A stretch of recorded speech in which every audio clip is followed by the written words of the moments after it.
broadcast for shooters, hunters, and gun enthusiasts. This is the Firearms Radio Network. The bandwidth for this episode of Gun Guy Radio is sponsored by Patriot Patch Company. PatriotPatch.co.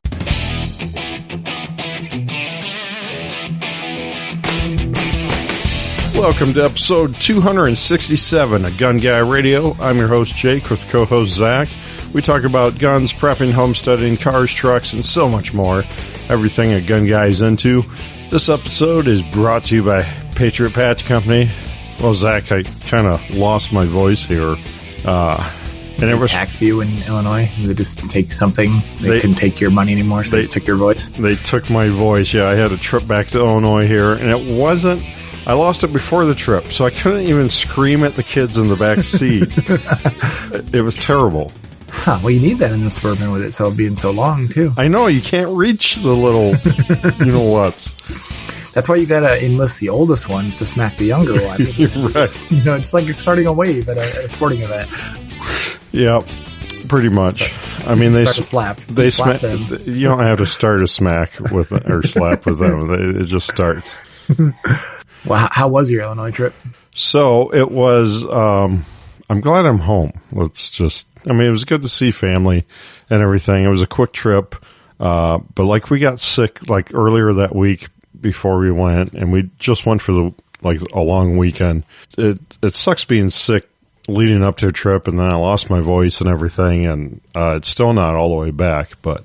I'm surprised at how many gun stores are still actually in Illinois, because I was doing, we have a new ERP system at work, which is kind of a nightmare to get going through. So I've been doing all the FFL approvals and shipments of guns and everything, just, getting them all prepped for compliance. And, looking at all the orders that are shipping to Illinois for guns, I was actually surprised. There's one in Hampshire, Illinois. Remember, you ever been to Hampshire? Yeah. I was like, oh yeah, I remember Hampshire. I used to do DirecTV work there. And a lot of Lombard and Villa Park and all those, kind of outskirts of the burbs kind of cities out there. And I was actually, oh, wow. I forgot people still tried to own guns in Illinois. Well, it used to be the GAT guns. Is that still there? That used to be the destination, for the outer suburbs of Illinois or Chicagoland. I used to go there. I mean, I would drive there from my house, which it takes, that's like an hour and a half, right? Yeah. It felt like it'd take forever, but it was like a 2-story building. They had guns and tons of stuff. I can't remember if I ever bought a gun there. I think I did, but a lot of supplies there and everything. That was a destination store before Bass Pros and all that kind of stores. Right. And then a big gun store opened up in Marengo, which was a little bit closer. This was, I think, after you moved. Yeah. But they had a big footprint and lots of guns, really good prices for the most part. I'm kicking myself. I should have bought a Springfield precision rifle back in the day when they were a lot cheaper than they are now, because I almost got one then and I decided not to, and now I regret it. I also came across the FFL of that little gun shop in Sycamore that used to do stuff with the Cops Company or whatever, Cops Inc. or whatever it was called. Yeah. They actually changed hands. The guy that we know that ran it, someone else was running it or something like that. I forgot there was one there too.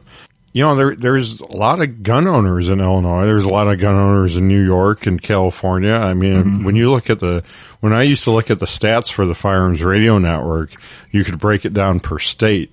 And, the top states were always California, Illinois, New York, Texas, Florida. So, the most populated states had, we have the most listeners naturally because it equates the most gun owners. What'd you say? So that's how math works, yeah. Apparently. Yeah, I mean, our stats at work are, California, biggest one by far. Texas and Florida right behind them. Yeah, same deal. Yeah, it's too bad. Outnumbered still, politically wise in those states. So anyways, let's get into guns this week. What have you been up to with your Hollow Sun collection? You must have a whole wing of your house devoted to Hollow Suns. Yeah, I don't know if you remember we were talking about at the, I always forget what we covered on the show and what we covered off air, but when I took that class in, Colorado at the end of September, Do I remember telling you that my Holosun 507K, which was on my G43X, the battery had died on it for whatever reason. You know, I just happened to notice it when I was on the trip, and I replaced the battery, and it was fine. And then I went to shoot it after I'd gotten back. When I first bought that SIG 365, I was shooting the 43X against that just to see back and forth. And for whatever reason, that 507K, the brightness went full bright on me, and I couldn't. The buttons were unresponsive. I think we covered that. Yeah. And I didn't think much of it. I mean, pulling the batteries out, everything didn't do anything. But then I submitted the RMA form. They sent me a label, and I went to go pack it up, and it was back to fine. I put a new battery in it, and it was like, everything was great. And I was like, what the heck? And then I decided to ship off the SIG 365 slide to get the optic cut on it. Went to go grab the optic to send with it, and back to full bright. So I ended up ordering a 407K, which is the kind of cheaper version of the 507K. So 507K has the multiple reticles, so you can do the circle dot or just the dot. And the 407K is just a 6 MOA dot, so just like a bigger dot, which I wanted to try just to see, because I don't use the circle reticle. I just use that small 2-minute dot. And I thought, maybe a little carry gun, I'll use the bigger dot and see what happens. But I think I made the mistake. I bought the green dot version just because the other one I had was red, which I thought would be better. The problem is they tint the glass so much on the green dot versions to make it show up better or whatever. But the glass is definitely purpley on my green dot 407K.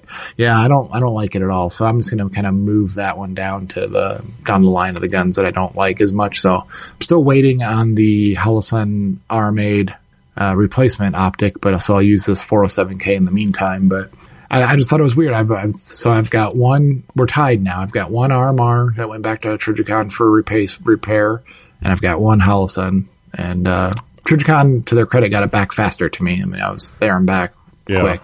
I would have never guessed that they would change the coatings or the tinting between colors or even on the same model. Yeah, I mean, they do that definitely. It's something to show the reflection or to get it back to be visible. Because, like the Trijicon RMRs that don't have batteries in them at all, they're the dual illuminated ones. Those glasses are the same way. And they use the colors are muted and the glass is tinted. So I never liked those. When they first came out, we had them at the office, put them on a bunch of guns, and I was like, ooh, I'm not buying one of these. It's attractive that there's no battery in it, but the color just did not seem right for me. And then I did know, I think we talked about it when I was doing all the night vision, when I first got my night vision set up, all those Holosun Aimpoint T1 style optics, same models or similar styles, but slightly different model numbers, all had different, light transmissions under night vision. Really? And, cause they had must have been different coatings. Huh. Daylight use, you didn't really notice it. As soon as you look at it and through night vision, some of them just looked like they had, like you were looking through tinted windows. Wow. And I noticed on those guns, the green ones also had purple glass. So I should have known. I don't know why I didn't think of it, but, I would give it a shot. I may buy one more because I technically got 3 guns that use that footprint now. So I might need to get one more optic and I'll try the 6-minute, red version. I want to see what that one looks like because I do like that big dot. That big dot is just easy to pick up. It's right there, I don't know. It's, seems ideal for that size of gun, but so yeah, I thought the Holosun had fixed itself basically twice now and, it wasn't. So I finally did send it off. I haven't got it replaced yet, so we'll see, and then, I would think fireware. I would think the Holosun would be able to turn those around, or, just send you another brand new one, because. Yeah, I think the form said it would take 15 to 20 days after receipt, and so I have to double check the tracking number. I mean, they provided a label and everything, so they can't complain too much. Just had to throw it in a box and get it out the door, but eagerly awaiting that one back because I don't like that purple tint on the green dot one. So just know if you can go to a store to buy one first, it would be nice because then you can see them side by side. But I didn't really quite realize that when I ordered mine. I should have just went for the red, but I was trying to get greedy and get that green dot too, but we'll see. So speaking of modifications, I did send the SIG 365 slide out to Pike at Mod 1 Firearms, and I had him machine the slide, and it's getting Cerakote right at the moment, but I had it back for a while, and I almost feel like I made a mistake doing it. It just, the size of the gun to the optic feels out of proportion. I don't know what to say. Like your Romeo Zero is pretty darn small and slim. The 507s and the 407s are a little bit bigger. Same footprint, a little bit bigger. I don't know. I'm going to shoot it just to make sure when it comes back from Cerakote, but it just felt like that tiny little gun had almost like a third of it was optic. It just, maybe it's just my mind messing with me too, but I'll try it again when it gets here back from Cerakote. But, at first glance, I was like, ooh, this proportion's got a little wonky on me here. So, and I did switch the gun back to the factory SIG grip, cause that Wilson combat grip is great. I think for shooting a gun, it's the best option of the two that I've tried. Not a lot of sample size there, but it makes it way more comfortable to hold and shoot. But to carry, it's not ideal. Well, see, they make it so you carry both with you, and when you get in a gunfight, you just switch it out real quick. Yeah, that's like carrying one with empty chamber, right? Right. You're gonna have time. Yeah, no, but the SIG grip is definitely thinner and feels smaller, and it's not as abrasive either against your skin. So yeah. See, I'm into the cold weather, so I have an undershirt on every day, so it's a non-issue. It's only when I get back into the warm months again that it becomes an issue for me. So you tuck your undershirt in and then put the gun in and then put an overshirt over that? That is the best way to carry that. If I could carry that way year round, I would. It's so comfortable. Huh. But you're not really working outside, are you? I mean, why do you need an undershirt?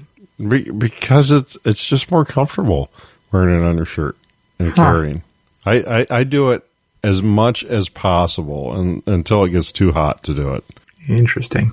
Yeah, I usually just wear a t-shirt and like a sweatshirt like I have here, but a open front sweatshirt. Yeah. Huh. Yeah. Okay. So I wear a t-shirt and tuck it in. And if it's really cold, I'll wear a long sleeve t-shirt or whatever you call it and tuck it in. And then I always wear, if it's warm enough, I'll wear a button up, pocket shirt. And then if it's cooler weather like we're in now, I always wear a flannel. And that's out untucked, always. So, did you ever end up doing the outside the waistband holster for your 365? No, I just had that crappy Phobos that I threw away. I need to find one. If I go that route, I need to find one that really hugs your body tight. But I'm good with what I have right now, just a taco inside the waistband. Gotcha. I actually I'm almost skinny enough to do an appendix again. Or, well, not again, for the first time. I shouldn't say again, like I've been, had it all licked before. But no, I was playing with it the other day in the house, and I was actually able to like bend over and sit down in a without like looking like a pregnant lady trying to navigate a chair, Yeah, so it was. I'm like, ooh, getting close. So I'm like, oh well, and then I had an appendix carry holster that I could fit my 34 in. And I tried it, and I was like, hey, this actually fits. And it didn't feel that much different than little SIG in there either. I was just like, oh, appendix is almost like, it's not as size of the gun dependent. I mean, it seemed kind of weird. So on that end, I actually took my Gen 5 19, and sent it off to David Bowie for the whole grip reduction thing that we talked about, that I borrowed the gun from Dave's. Yeah, I sent it off. I sent it off yesterday or the day before. I'm like, you know what? Screw it. I've got 2 of these here. I'll send one off to get done and see what it comes back with. You tell him not to make it ugly? It's going to be ugly, but it'll be comfortably ugly. Yeah, I sent it off. It's a lot of money, but. So wait, you didn't go with the Timberwolf frame? Because you said you came back and you thought those are great. I do, and I'm going to do that one as well. But we have a new gun coming out next year, early next year, and as soon as that one's done, I'm going to buy one of those. Because I've been kind of thinking about getting a Timberwolf frame, because you guys have them. This will probably release way after Black Friday, but you have them on sale for Black Friday. Yes, we do. So I'm kind of tempted. Yeah. I'm going to do one of those too. And the new frame that's coming out is pretty cool. It's not done yet, so I'm gonna do that. I've shot 3D printed versions of it and everything, but we just haven't got the production mold done yet. And when that one comes, I'm gonna do that, which hopefully for shot, quote unquote, finger crossed, but we'll see. That's so cool that you can 3D print new products like that and try it out. And shoot them. Like we had 3D prints before, and they were fine for just getting the feel, but they weren't like dimensionally accurate years ago. These, all the parts fit in there. What we do is, we pocket it like the 80% frame that we made, where the rails go in from the outside instead of being molded into the plastic. And then we print it with the pockets, and then glue the rails in, and then register it and everything. It's a gun. And then we shoot it, and then we destroy it when we're done. But yeah, they last quite a bit. Really? Surprisingly. Yeah. What kind of, can you say what kind of material you guys print with for that? We sent it out to a service company. We don't own that printer. I think they call it SLS? SLA? I can't remember now. But yeah, it kind of comes like a chalky kind of finish to it. It's not like and you don't really see the layers as much as, like a normal 3D print, you can kind of see all the striations through it. The printer's, it's actually, I think it's the same printer that like, those HP printers that they do. God, what's the company called, that makes all the throw levers on the scopes and stuff? It's MK Machining. So I think it's the same machines that they use. Okay. The material looks the same, and it's got like this kind of, chalky finish to it. Yeah. Okay. It works good though. So yeah, we'll see. That supposedly is going to take 60 days to get done. So, the modifications at Bowie Tactical. So we'll see. Gun should have delivered today. Start the clock. I won't bother them for a couple months, but I'll be curious. But I figured if I can get skinny enough to appendix carry by the time I get the gun back, then I'll just carry a 19 again-ish, maybe. Because a 19 is so much easier to shoot than any small concealed carry pistol. Well, and if you get skinny enough, you've got all that extra skin for you to cover your carry piece with, right? Yeah, it's a skin holster.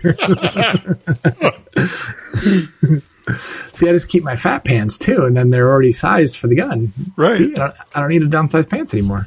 Right. Well, and you can go like topless and stuff without, distract them.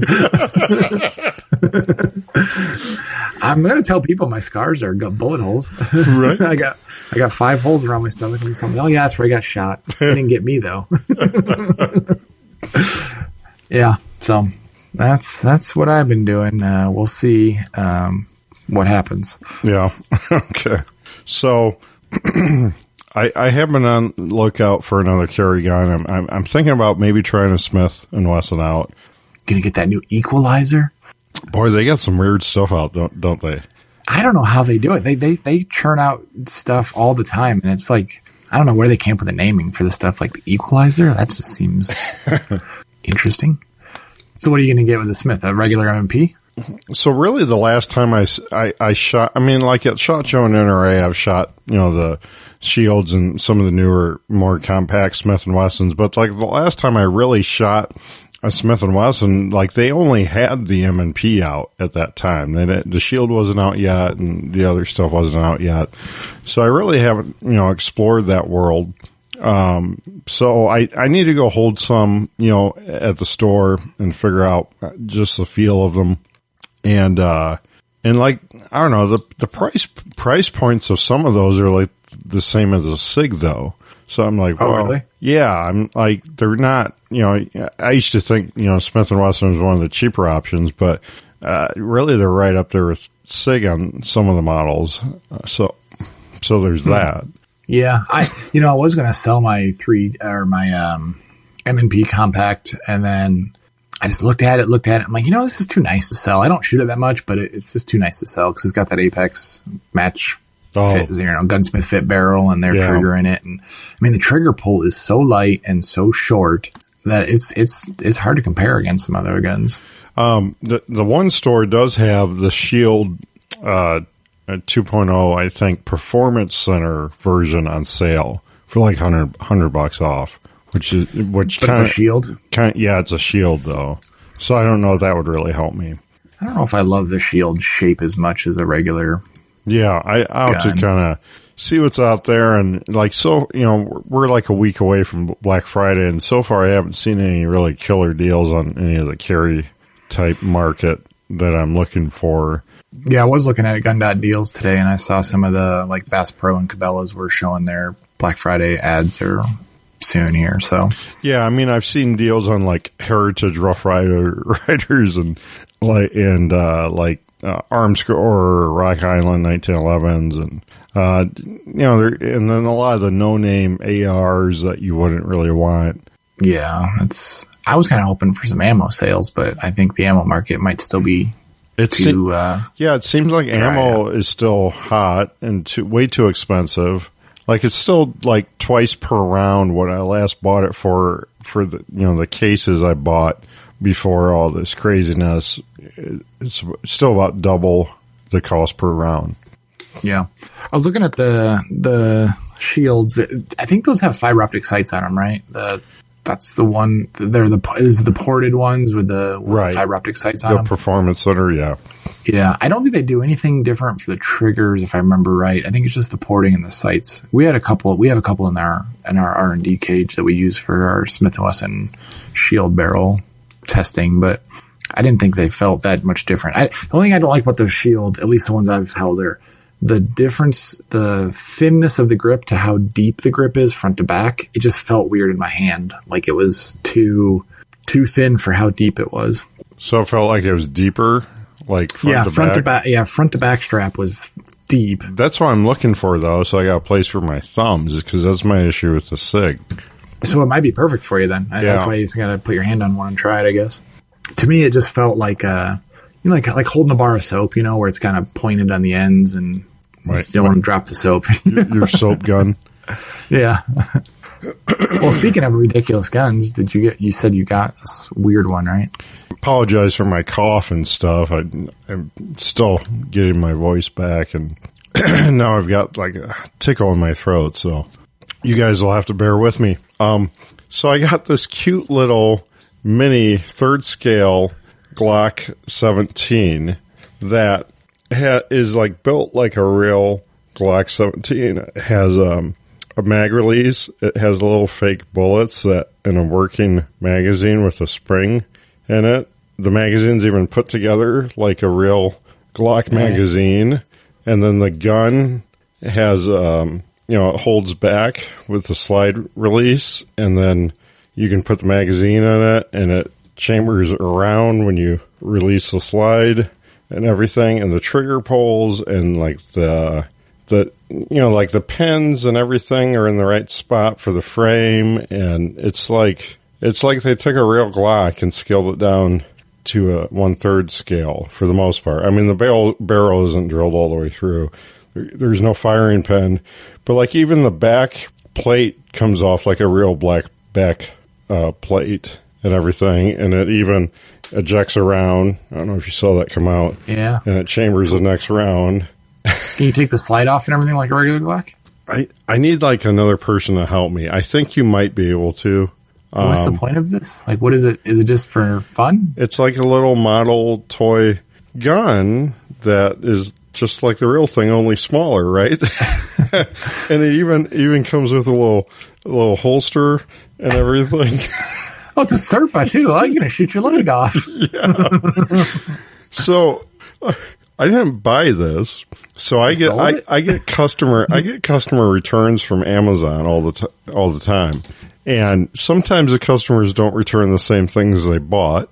Sometimes it's on purpose. Sometimes it's on mistake. And I think this was mistakenly returned to me instead of the other seller. What were they returning? Were they sending it to you thinking it was a patch coming back to you? Yeah, it was a patch or something. Okay, so was it a customer of yours on Amazon? Right. Yeah. Oh, interesting. I mean, it's brand new. It was still like in the new package and everything. It doesn't look like they really played with it or even took the little fake bullets out or anything. So, and then I looked on Amazon and it's banned on Amazon now. It's deleted. It's not on there anymore. And it's been taken off eBay too. So it almost looks like the Wish version of a gun. like somebody bought a gun thinking they were getting a full size, and it shows up as this little miniature. Yeah, but like the kids have been having a lot of fun with it, like because you go through like a lot of the functions on it and everything, and reload the little fake bullets and eject them, and so they've been having fun with it. And then I've got a 17 Gen 4, which is what this is supposed to be. And so I'm like, you want to see the real thing? And then, I go through all this stuff on the real thing, and we dry fire it a couple times. So it was kind of fun. How much did they go for? You sent a link to a video of one, and I was in the comments, I was reading it. Somebody said it was like $60 a pop. Yeah, they're pretty pricey. I think they're 50 or 60, but like, I can't find any place you can buy them right now. Well, that video you sent had like a link to. Oh, it did? Buy one in there, yeah. But they said the pricing was not in USD, and so right. Who knows what you're buying? But yeah, it's just a weird thing. It's like just as a novelty thing, right? Because $50 for a toy gun is a little bit. Well, and actually, you know what? I say that it's out of the realm of toys, but I mean, Nerf guns cost $50 these days. So who knows? Yeah, it's a novelty item. So it does have a little like keychain. Yeah, lanyard loop. I mean, that's like that's real Glocks have right. those at one time. Yeah. So, just a cool novelty thing. I wouldn't probably never bought it, but it's hey, I got it now. It's fun to play around with. I see this company on Facebook advertising. They're called like Goat Guns or something. Oh, yeah. I remember seeing those. Yeah. And so they don't have a Glock, I don't think, but they do have like, I think like a M1 Grand or like some of the more classic guns. Maybe they have like an AK and stuff too. We got an AR, M1 Grand, a 1911, an M16, Tommy gun, an MCX, which is kind of a random one to do. RPGs. But they have gold AKs. Like some of their copyrighted stuff, they don't call the right thing. Like Thompson is copyrighted, so that their Thompson machine gun's called something else. TSMG, Thompson submachine gun. But they have an AUG. But this little Glock says Glock. I don't know if you can see it, but it says Glock and then Austria right on the slide. Yeah, that's probably why they're banned. They probably got a copyright infringement or something. Yeah. Huh. Yeah, I guess they'd be neat, like desk ornaments or something. Yeah, that's all it is. Yeah. Because that's too big for like. Did you ever have the 12-inch GI Joes, the bigger GI Joes? No. To me, it looks like it'd be too big for that. I don't know. It might be. I guess I don't know how big those are. Yeah, it might be a tad too big for that. But yeah, well, if it's because 12 inches. If that's a 12-inch person, that would be like 1/5 scale. Yeah, that's 1/3 scale. Well, it's fun. It's funny. It's got the little holster with a belt clip on it. My 6-year-old had it in her clipped to her pocket, walking around with it. Jeez. Good thing you guys are homeschooling them, because normal kids would take that to school accidentally. Right. Oh boy. So that's, I don't know. That was kind of a fun thing. It fell into my lap here. And did they ever, did the customer ever reach out to you and say, hey, I sent something back? Or do you think the gun seller got a patch back? Probably, but that product page is now banned. So I don't know how. So they probably couldn't even initiate a return then. How that worked or anything. Amazon, I have most of our stuff set up so it auto refunds when they submit a claim or whatnot. So Amazon still hasn't sent it back, but they've already had a refund. So, So I don't know. Apparently they kept the patch or maybe returned it to the other guy. I have no idea. I've had people return really crappy other people's patches. That's kind of the worst. Well, at least this one, it looks like you're probably financially ahead. Right. A $60 gun in place of a patch. Yeah. Anyways, if they reach out, I guess I could send it back to them, but they haven't. Anyway, so let's get into the Suburban. I kind of talked about last time about how I realized it was going to need a fuel pump after all and all of that. And so, I went through all the, jacking it up and dropping the fuel tank. And really, it turns out you really need to get it on a lift to get high enough to get the fuel tank to because it needs to tip out at an angle because it's kind of shoved up into the frame or the cross member of the frame. So that was fun. I did get it to work and everything. But anyways, I get the gas tank out, and well, one of the things, like, we live on dusty, dirty roads, and apparently who I bought this from did too. So there's like a metric ton worth of dust and dirt on top of this fuel tank that I have to blow out and clean out too. So that's fun. But I get it down, and I realize the brake line behind it, the main brake line that, powers the brakes for the back two tires, is pretty rusty. And, that's real common on this gen, Suburban or pickup truck, is that if you buy a used one that's, this age, probably the brakes have already been replaced, the fuel lines have already been replaced, and stuff like that, or they're going to really badly need it. And this one's never been touched, and everything looked really good except for that. I'm like, well, I really need to just replace that. So, I already had bought this, hydraulic brake line, flare tool. Yeah, there you go. And I can do flares for like tranny lines and a bunch of other stuff too, fuel lines. So I figured out how that worked and everything, and I was able to make a brake line with I even reused the nuts or the fittings that were already on it because they were in good shape. Made that, put that in there, put the new fuel pump in the gas tank. The gas tank was super clean inside. No one's ever had that fuel pump out. That was a factory fuel pump. Put that all back together, get the tank back in it, and starts up. Everything works fine. Then I get into the fuel filter, which I could tell had been replaced because they cut the bracket for it, and it was a frame or some other brand in there. But these, some of these have a convoluted fuel filter where the one side is, you can just use line wrenches on it on the one side, but the other side is this fitting that is inside, like a circular metal sleeve.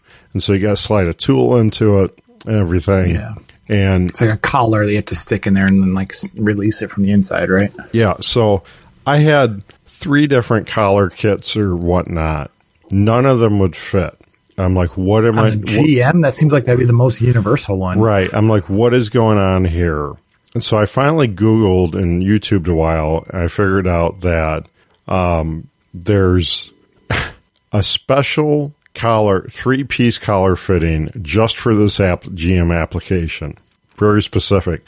So it's got, 2 pieces that slide around the line and into that collar or whatever, or into that fitting. And then your handle kind of slides over them, over the edge of them. So it's more compact. So it fits up in there, and you do it in 2-3 part step. So I had to order that. Nowhere locally had it. And I think why it's so unique is that when these came out, I don't think any of them had E85 capability in 98 or whatever.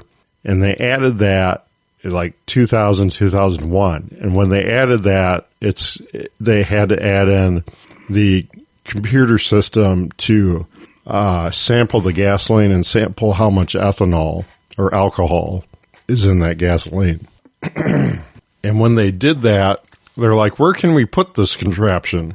We didn't think ahead or something.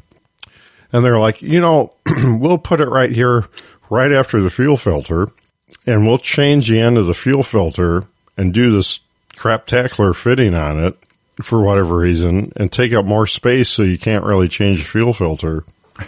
That's my thought into what happened there. But the new fuel filters do come with a simpler 2-piece quicker disconnect, not really quick disconnect, but you don't need that same tool. You could really just use pliers if you had to on this new version of it. So way easier, the updated clip. 'Cause you have to pull out the old clip is inside that coupler, and it's a 4-piece metal claw in there. But you can kind of bend that and pull that out with needle nose, and then the new modified version that comes on the fuel filters pops right in, you're good to go. So there's kind of a silver lining there. It's like a 2-day ordeal figuring that out, which sucks. Well, you said it samples the fuel, so there's like a sensor in front of the fuel filter in line? Yeah, and when you hook up the scan tool, you can tap into that and you can see your alcohol percentage of your fuel that you're currently running. Because it has to, adjust your fuel fuel to air ratio and everything. So, the whole thing has to be adjusted, because when you run a E85, it's not E85, because you're coming off a regular fuel that might be 10% or something alcohol. And so it has to calculate what that mixture, do you have 5 gallons of that and then 25 gallons of the E85? And then as you fill up, that ratio changes. So it's got to recalculate, all throughout that. And then, a lot of people probably don't stick to running just E85 all the time. They probably mix it back and forth. And so that computer always has to be adjusting. Can you even get E85 where you live? I don't think it's out here.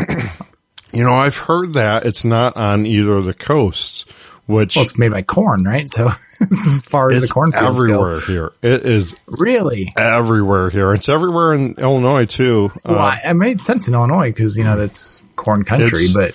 It's everywhere, and I can get not just E85, I can get E30, I can get E20, I can get E15, I can get unleaded 88. There's so many choices. Weird. I mean, our normal gas is like up to, I think, 10 or 15% ethanol, just like the regular pump gas, 87, octane. And then you can get ethanol-free gas, which is what I buy for all the small engine stuff, like snow blowers and blowers and stuff like that. And that was the one difference coming out here, was that you could get ethanol-free gas almost everywhere, where in Illinois it was kind of hard to find. And coming out here was like, oh, great. I'm like, that's all I'm going to run. I'm not going to run ethanol. I get better gas mileage and stuff. But I did that, and we did it for months where the tanks were cleared out and we were just running that. But we got like 0.1% difference or whatever, or mile per gallon difference was it. Yeah. And we were paying a lot more. So we went back to the, 10% ethanol. Yeah, I run it in the car. The only reason I do it for small engines is because it's supposed to be more shelf stable. So like the engines that you don't run very often, it doesn't gum up in the fuel lines or in the bowls of the carburetors or anything like that. It's supposed to be really a lot cleaner.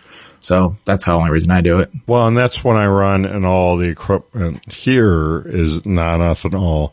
And, we have a fuel storage here. So I only get non-ethanol in that because it does store better and longer. Gotcha. Yeah. Well, that makes sense. So is that a polymer tank or is it a metal tank that you... So, yeah. So GM... So this generation GM, when they went from the Vortec engines to the LS engines, they went from steel tanks to polymer tanks. Was their and it's not a saddle tank, right? It's not the inline with the frame rail. It goes across the frame rails like the big square tanks. Is that what you got? So it's it goes under. It starts like behind the driver's seat, goes under the back passenger seat, and then a little further back. So it's inside the frame rail on that side. I'll say, so it doesn't cross over. It's between the drive shaft and the frame rail. So the last generation of Suburban Yukons, the 90s, they were all in the back that's what I thought. Where the spare tire is on this one. They were all in the back. And I have changed fuel pumps and tanks on those at least 2 or 3 times. I tell you what, they're so much easier to do. And those are 40-gallon tanks where these are 31-gallon tanks. But this 31-gallon tank, I can't believe it only holds 31 gallons. It is ginormous. That 40-gallon tank seems small compared to this 31-gallon polymer tank. I don't know. Is it like a wall thickness issue or something? Or is there just baffles, too many baffles in it? It's just so long to shove it up in there. And it's like, all different shapes and sizes. It's just not a big oval tank, it's conformed and it's convoluted is what it is. But so there was no easy spot to cut a hole in the floor and get it from the top. I did see someone redneck doing that, but this is too nice to do that. Put the carpet back over it. Pull the carpet up, cut a little hole. I mean, on a cheaper rig, I would do that. I had a truck, in 96, 2500 GMC that I just took the bed off of my dad's tractor, and that was pretty good. Yeah, it is easy when you have a bed like that. You can assemble, because there's only like 4 or 6 bolts that hold the bed on. Something like that. I don't remember. I mean, you gotta undo the lights and everything too, so there's a little more to it. And filler neck and all that. Yeah. Well, and that's the other thing with this thing is that you fill at the back pretty much, and so it's got a filler neck that goes to an intermediary tube, and then more tubes. And like, whenever you're doing fuel system or, anything on a 20-year-old Midwestern Rust Belt vehicle, all of that is like automatically, you have to order those parts and replace them because they're just crusty and disintegrating and awful. And I really lucked out. This vehicle's so clean, I could reuse all that. And I've got no evap leaks. I've got no fuel leaks. So I lucked out there. Well, that's good. So what is the big downside? I don't know that I saw a Tahoe of that same generation pull in. I was waiting for the dentist and a lady pulled in with one that was kind of lowered a little bit and it looked so good. And I was like, and the regular guns, I thought the Tahoes had a little bit, looked like their ass got cut off of them. They're just too like, the proportions didn't feel right to me. Yeah. Then I saw that one and I was like, that looks really good. And then the Tahoes, for whatever reason, are so much cheaper than Suburbans out here. Yeah. And I don't know why, but I was like, I'd consider a Tahoe, but are they really cramped in the back? I don't do third row, but I don't want to just totally give up all the space in the back for cargo. Well, if you're not going to have your third row in, you'll have tons of space. Oh, okay. Yeah. Yeah, that's something to consider. Yeah. I mean, they're a lot cheaper, and I'm still subscribed to all the alerts, and I've seen a few Suburbans come down below 3,000 recently, but they also have like mid 200,000s, like 260 miles, but they didn't look terrible. So I'm hoping prices are starting to come down. But then on the other hand, I'm seeing trucks go out through the roof. I saw today a 2000 Toyota Tundra for $18,000. I'm like, no. And then there was a 2008 F-150 that was $17,500, something like that. I'm like, these are too old to be paying premium half of what a new truck should cost prices. Well, one thing I've noticed is that the dealerships around here, especially the GM dealership, is full of cars again. Like full. Oh, interesting. Like beyond full. Where they, like, for almost a year now, they've had like eight trucks or something, or not even that. Like they had like 4 trucks at one time for sale. And you're talking about new cars, right? Yeah. Yeah. See, our dealerships where they were just putting them all in the very front row, so that they looked like it was filled, and you pull into the parking lot and it's empty behind that in the building. That's what they were doing too, but then they ran out and they only had 4 up there and nothing else. How do you even have employees with only 4 cars? That's what I'm thinking. These last 2 years must have been terrible for being a car salesman. So many guys must have quit and done something else or got let go. That's terrible. Well, hopefully the Suburban is good. That's that you drove it to Illinois after the fix, right? Yeah, so we drove it to Illinois, and not even a hiccup, no issues whatsoever. The other thing it was doing, I don't know that I talked about, was the tranny was like you try to pass someone or you try to accelerate really fast, and it would fall on its face. It wouldn't kick into the lower gear and do its thing like it's supposed to. So I'm like, great, this thing might have a bad transmission, but then I'm also like, well, relax, I bet they've never serviced this transmission, and maybe it's just the filter's full of crap and it needs service. So I ended up dropping the transmission pan, which isn't as easy as it should be there either. You gotta take part of the exhaust off the manifolds, and that's so annoying. You gotta have a pry bar and bend against the shift bracket while you're pulling the pan off. And I did luck out, and the pan had a drain plug in it, so I could drain the fluid first. But when I took that pan off, when I took the bolts out, I could tell it had never been touched, because those bolts came out and the threads on them were like factory new. Like every one of them, like brand new, and they came out super easy. And then the gasket on the pan just like flaked off. Like I had to like hardly scrape at all. It was really great. And, so I'm sure that had never been serviced. So I put the new filter in and got the new gasket on, put the pan in, put new fluid in. And man, that transmission, knock on wood, but that transmission is so good now. It seems like a new car. It's really pretty amazing. I forget, this one has a 5.3 in it, right? Or is this 6 liter? I can't remember. No, this has a 5.3 and it's got the EL60 or 460. 4L60. 4L60, yeah. 4L60, yeah, whatever. Yeah. Yep. Yeah. But that's the one that you see a lot of those vehicles for sale around here with high mileage. They say they've already been replaced. So it's right. Transmission for weak points. Well, or people just never service them and then they go out because they were never serviced. Yeah. So I changed the oil on it and I did the calculation. The last guy, I think I only drove it like 600 miles in the last 3 years. But this oil was nasty, the engine oil. And I've heard this, that some of the newer engine oils, or a lot of them, they just don't keep a long time. And this engine oil was really gross. So I'm rancid almost? Like it was not good. It was like just dirty and like it had broken down almost. Like it didn't have the oily properties you think it should have. Did you like it? I didn't like taste it. Derek from Bicycle Garage, every time he licks his dipstick tube, I think, is he faking it or is he real? Like, is he actually doing it or is he faking it? The camera's not close enough for me to really tell. I think he's really doing it. I think he's really doing it too, but then, I guess theoretically, if you're okay with it, you could taste coolant and gas and oil and know if something's wrong. Right. It's like the old movies, they taste, they taste an Indian arrow and they're like, they spit it out. They're like, oh, it's got poison on it.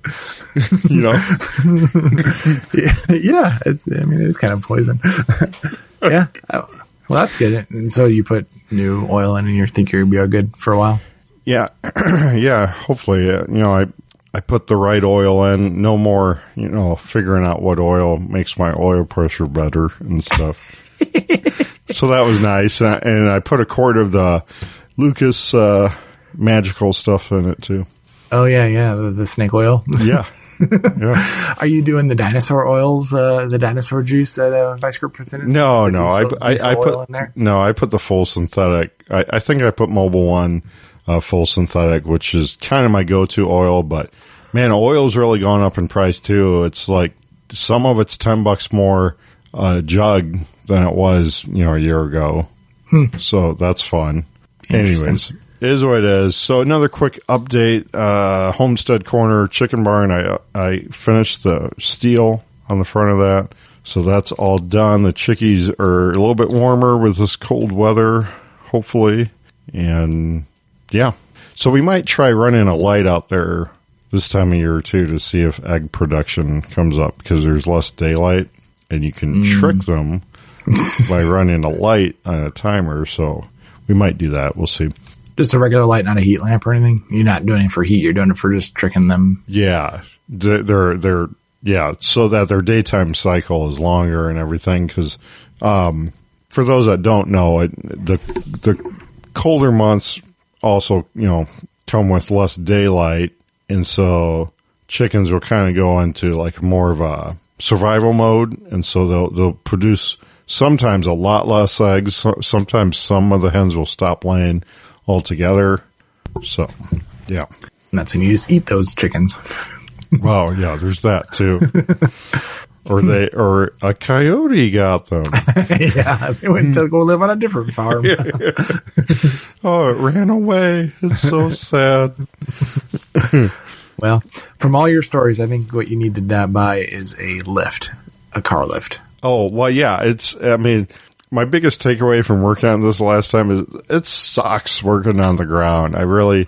You're getting too old for that. You're almost 40. Well, yeah, we just talked about this last episode, I think, too, working on the chicken barn. Like, do I really want to be doing all this, after I'm, the kids are gone and stuff? And like vehicles I still want to do, but like man, it sucks. I don't want to be, in my 60s laying on the ground working on stuff. So I by that time, I really will need a lift. I'm going to keep doing this stuff. That's for sure. And, the part of this I did on the outside pad because the weather hadn't turned yet.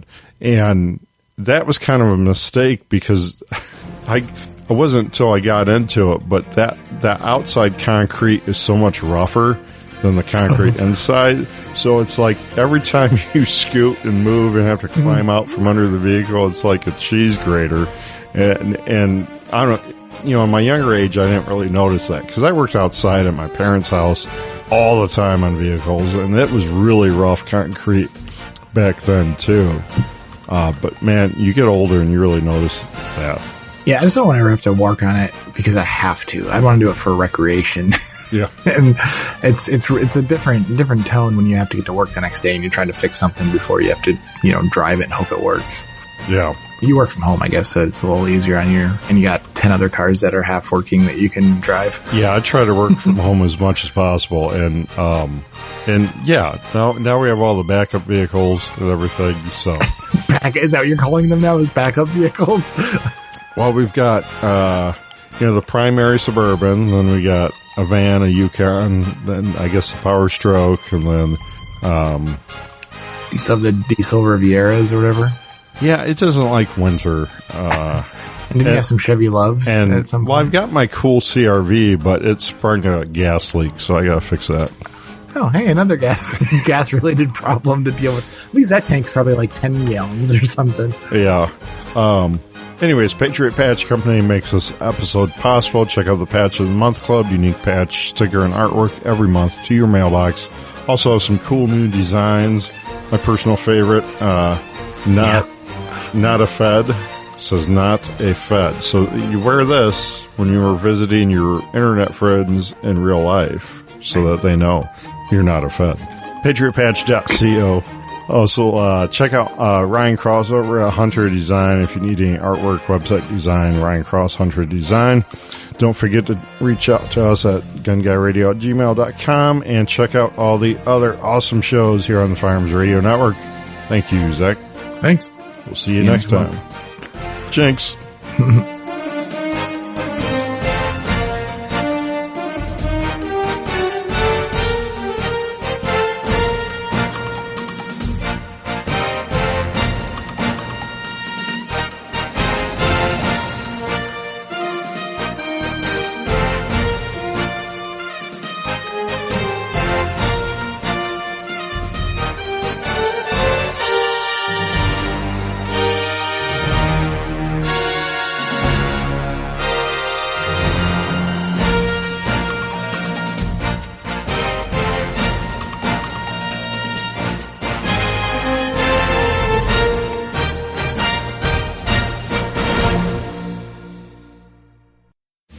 This has been a production of the Firearms Radio Network. You can find more information at firearmsradio.tv.